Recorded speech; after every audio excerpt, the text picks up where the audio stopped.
Hello, আসসালামু আলাইকুম guys. আমি মিতু। আমি আজকে আপনাদের সাথে একটা কথা শেয়ার করার জন্য আসছি।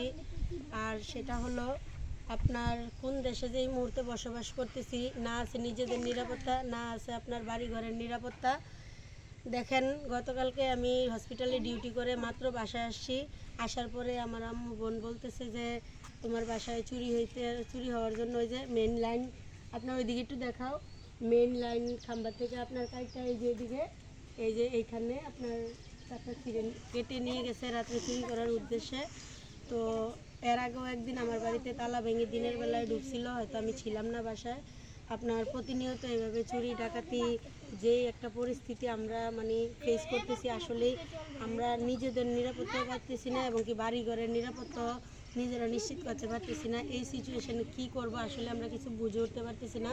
এখন মানে বাসায় আসার পরে এখন যে একটা অবস্থা দেখতেছি, না আপনার কারেন্ট আছে, না কোনো কিছু আছে, কি যে করব কিছুই বুঝতে পারতেছি না গাইস। ওকে কাটো।